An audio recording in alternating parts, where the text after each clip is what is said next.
Você já se perguntou por que Deus escolhe não salvar algumas pessoas? Essa é uma pergunta que ecoa há gerações. Se Deus é amor infinito, por que Ele não permite que certas pessoas entrem no reino dos céus? Quais são os tipos de pessoas que não serão salvas? Hoje, vamos embarcar juntos em uma jornada profunda e transformadora, desvendando um dos maiores mistérios espirituais da humanidade. Fique atento, pois o que você está prestes a ouvir pode mudar completamente a forma como você vê a fé, a salvação e sua própria caminhada espiritual. Neste vídeo revelador, vamos apresentar os 7 tipos de pessoas que, segundo a Bíblia, não entrarão no reino de Deus. Sim, são 7 perfis que estão claramente descritos nas Escrituras. E talvez você se surpreenda ao perceber que pode estar dentro de um desses grupos. Mas atenção, se for o seu caso, Deus está te dando agora uma oportunidade única de recomeçar e retornar ao caminho certo. Então, prepare seu coração, abra sua mente e vamos começar entendendo por que um Deus que ama infinitamente também pode negar a entrada ao seu reino. Deus ama a todos. Isso é um fato. Seu amor é tão grande que alcança toda a humanidade, sem exceção. Mas o amor de Deus não existe isolado. Ele caminha lado a lado com a sua justiça. Deus é justo, puro e santo e não pode simplesmente ignorar o pecado. Em Mateus, Jesus nos dá uma advertência poderosa.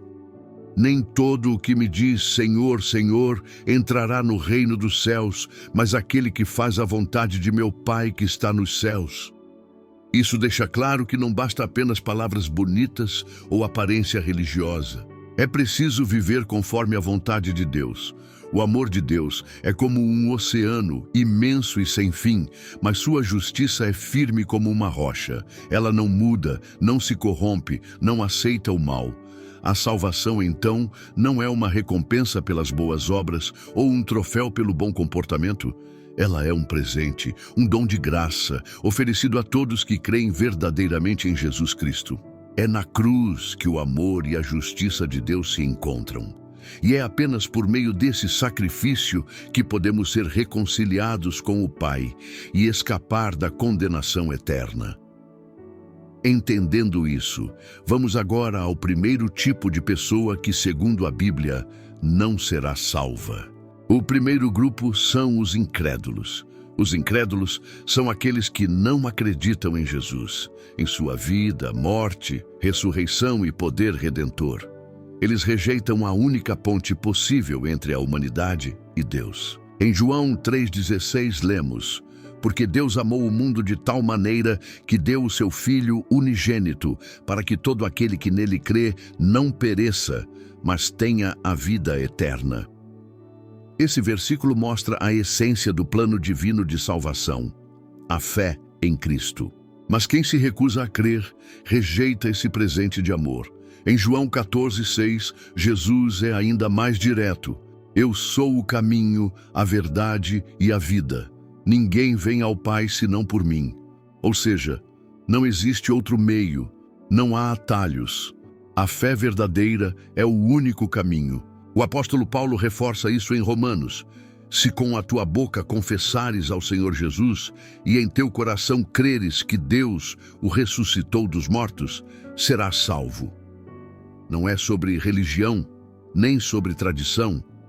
É sobre uma fé real, transformadora, que nasce no coração e molda cada ação da nossa vida. A incredulidade, portanto, é como uma muralha entre o homem e a salvação. E essa muralha só pode ser derrubada com fé verdadeira em Cristo. A Bíblia traz diversos exemplos de como a incredulidade impede o agir de Deus. Em Marcos 6, Jesus vai à sua terra natal, mas ali realiza poucos milagres.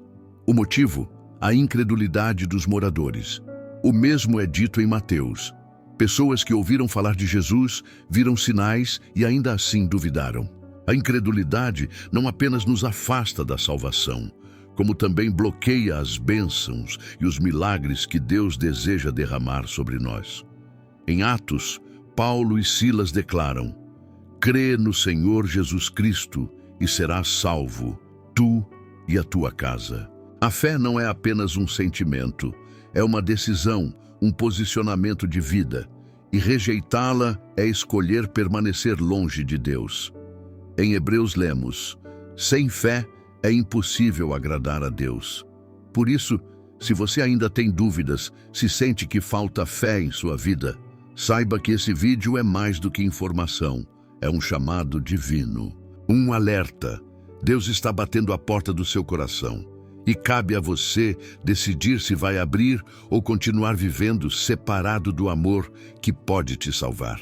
Vamos seguir para o segundo grupo, os que buscam outros meios de salvação. Essas pessoas acreditam que podem alcançar o céu por caminhos alternativos, sejam eles boas ações, filosofias humanas, outras religiões ou até rituais. Mas a Bíblia é clara: só há um caminho. Em João 14,6, Jesus afirma: eu sou o caminho, a verdade e a vida. Ninguém vem ao Pai senão por mim.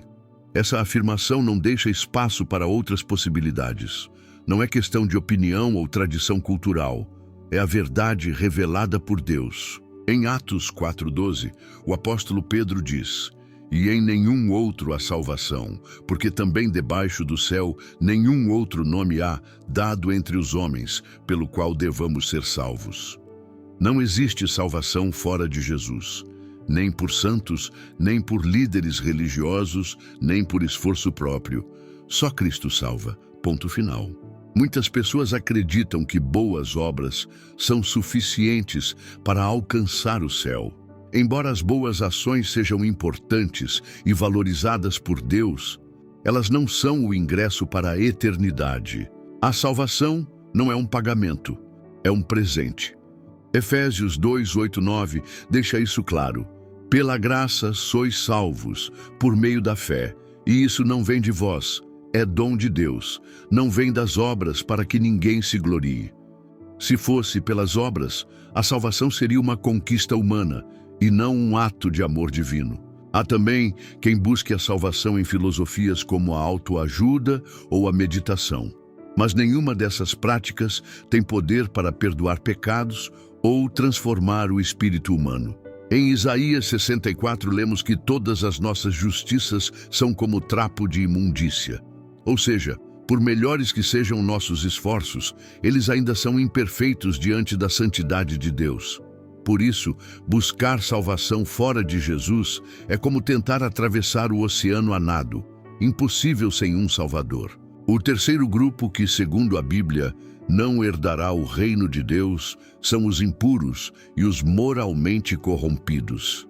Esse grupo não se define apenas por atos exteriores, mas por um coração que se afasta dos princípios divinos e mergulha no pecado como estilo de vida. Em Gálatas 5:19-21, Paulo escreve sobre as obras da carne e declara que os que praticam tais coisas não herdarão o reino de Deus.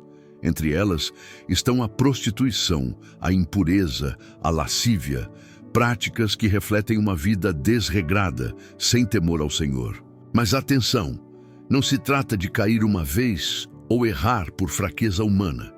O ponto aqui é a permanência voluntária no erro, o prazer constante em viver contra a vontade de Deus. O pecado se torna rotina, normalizado e até celebrado. Isso revela um coração endurecido que já não se importa mais com o certo e o errado. E quando o coração se fecha para a verdade, ele também se fecha para a salvação. Em Apocalipse 21:8, os impuros são listados entre os que terão parte no lago que arde com fogo e enxofre. Um aviso direto e sério. A Bíblia não ameniza a consequência de uma vida de pecado contínuo, mas a boa notícia é que Deus sempre oferece um caminho de restauração para quem se arrepende de verdade. O que Ele quer não é a condenação, mas a transformação.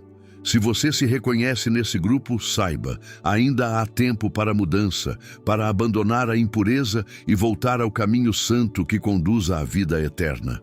O quarto grupo citado pela Bíblia são os hipócritas religiosos, pessoas que aparentam piedade por fora, mas por dentro estão cheias de maldade, orgulho e intenções egoístas. Jesus foi extremamente direto ao confrontar esse tipo de comportamento. Em Mateus 23, ele expõe os fariseus, chamando-os de sepulcros caiados, bonitos por fora, mas por dentro cheios de ossos e podridão. Isso mostra que Deus não se impressiona com a aparência, com palavras bonitas ou com atitudes externas de religiosidade. O que importa para ele é o coração. A hipocrisia espiritual é perigosa porque cria uma falsa sensação de segurança. A pessoa acredita que está salva por frequentar uma igreja, por seguir rituais ou por ter o respeito das pessoas ao seu redor. Mas por dentro não há arrependimento, não há entrega, não há transformação. Em Tito 1,16 está escrito: confessam que conhecem a Deus, mas negam-no com as obras. Ou seja, suas ações contradizem suas palavras. Esse tipo de vida engana os outros, mas jamais engana a Deus. A verdade é que o Senhor sonda o coração e conhece os segredos mais profundos da alma. Por isso, viver uma fé de fachada é tão perigoso. A hipocrisia fecha as portas do céu, porque ela impede a sinceridade diante de Deus. E Deus só age na vida de quem se entrega por completo, sem máscaras. Portanto, se você percebe que tem vivido uma fé apenas de aparência, esse é o momento de rasgar o coração diante do Senhor e pedir uma transformação real, de dentro para fora.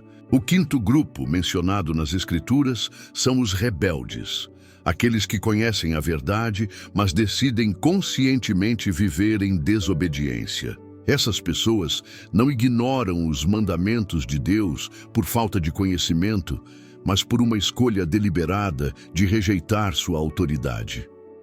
Em Hebreus 10:26, lemos uma advertência pesada.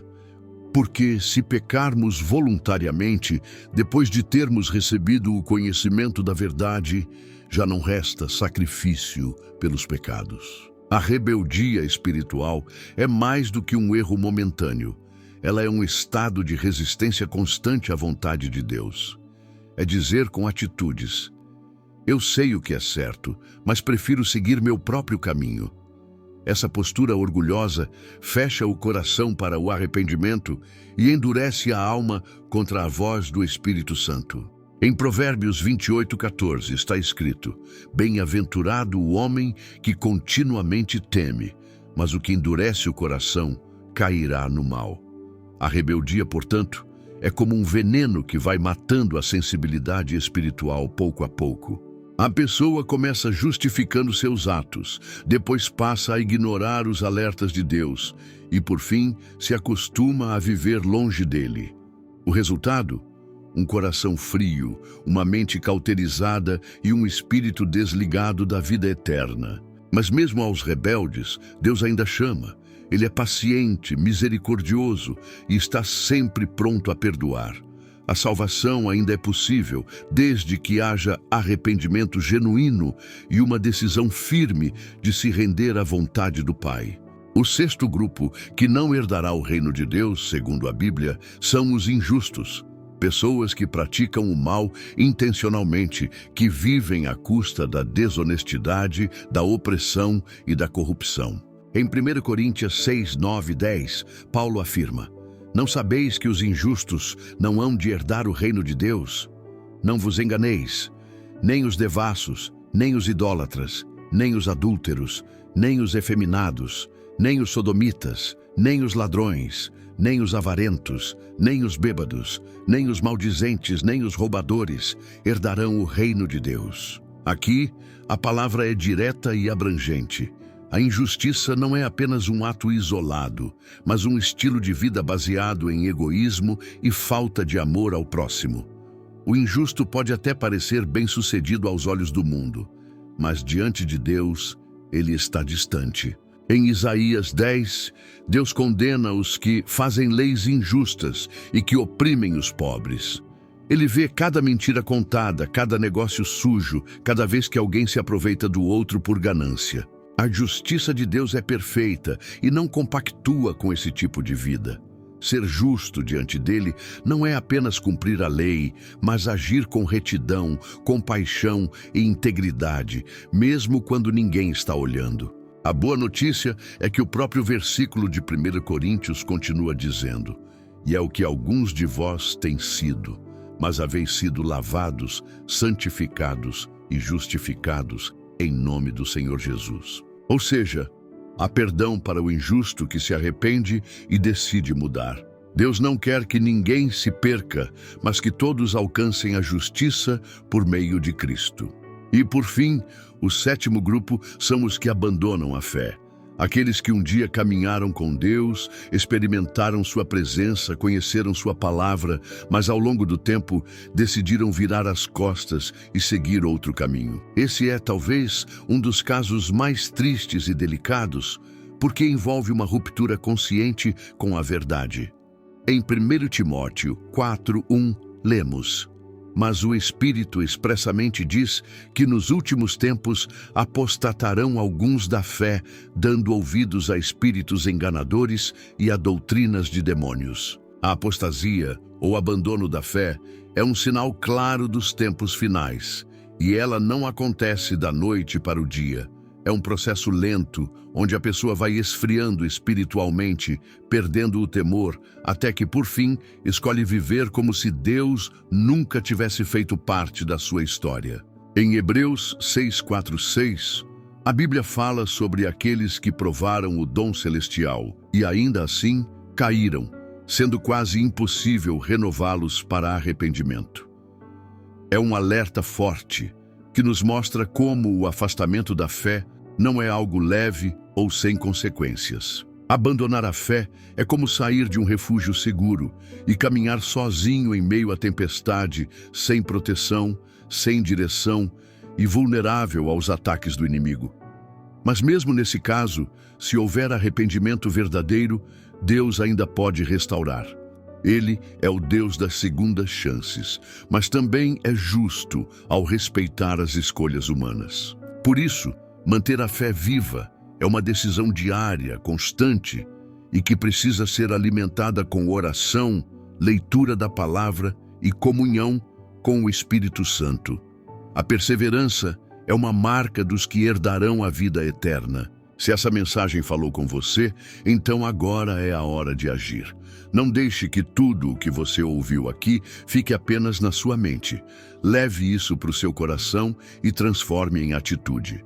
Se você identificou algum desses grupos na sua própria vida, saiba que ainda há tempo. Deus está te chamando hoje para uma mudança real, profunda e definitiva. E se você sentiu esse toque divino, escreva aqui nos comentários: "Eu quero viver a verdade de Deus." Vamos orar por você, responder e caminhar juntos nessa jornada de fé. Também não esquece de curtir o vídeo. Isso ajuda essa mensagem a alcançar mais vidas que precisam ouvir essa verdade. Compartilha com alguém que você ama e que pode estar precisando desse alerta.